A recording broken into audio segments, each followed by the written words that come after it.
Hello and welcome to Data Engineering with Subhadip. In today's video, we are diving into an advanced SQL topic, recursive queries. We'll explore how to solve complex, real-world hierarchical problems using this powerful feature. So what exactly is a recursive query? It's a special query that can call itself, allowing it to traverse through data that has a parent-child relationship. This is incredibly useful for things like organizational charts, file systems, or any kind of network data. The structure of a recursive query, implemented as a common table expression, or CTE, has two main parts. First, the anchor member, which is the base query that runs only once to establish the starting point. Second, the recursive member, which repeatedly runs and joins back to the CTE's previous results until it returns no more rows. These two parts are combined using union all. Let's look at our first real-world scenario, an organizational chart. The common problem here is to retrieve all employees who report to a specific manager, including those who report to that manager's direct reports, and so on down the chain. Here is our sample employees table and the recursive query. The anchor member selects our starting point, the VP engineering. The recursive member then joins the employees table back to the results of the query, finding anyone whose manager_ID matches an employee already in our hierarchy. We also add a level counter to see the depth. Let's trace the execution. First, the anchor query runs and finds VP engineering. In the first recursive step, it finds all employees whose manager ID is 2, which is the eng manager. In the next step, it finds the dev lead who reports to the eng manager, and so on, until it finds no more employees down the line.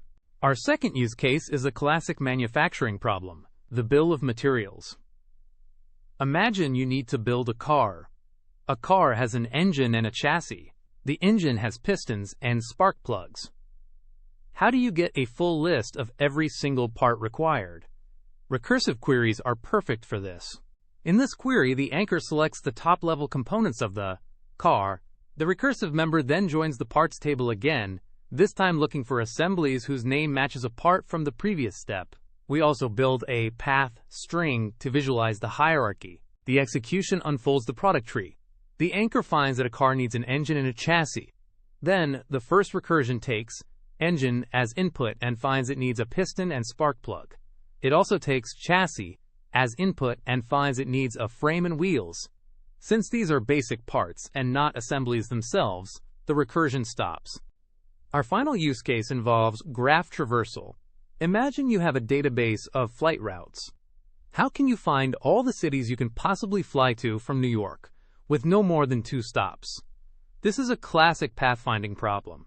Here, the anchor query finds all direct flights out of NYC. The recursive member then finds flights whose origin matches a destination from the previous step. Crucially, we add a termination condition, where stops is less than 2. This prevents an infinite loop and stops the search after 2 connections. Visually, the execution starts at NYC. The anchor finds direct flights to London and Tokyo. The first recursion finds flights from London, which are Paris and Dubai, and from Tokyo, which is Sydney. The second and final recursion finds flights from Paris, which is Rome. The query then stops because it has reached our limit of 2 stops. So to summarize, recursive queries are your go-to tool in SQL for handling hierarchical and graph-like data. They can simplify complex logic that would otherwise require multiple queries or application-side code. But remember, always ensure your query has a clear termination condition to prevent infinite loops. Thank you for watching this tutorial on recursive queries. I hope you found it useful for your data engineering projects. If you enjoyed this video, please give it a thumbs up, share it with your colleagues, and subscribe to Data Engineering with Subhadip for more content. See you in the next video.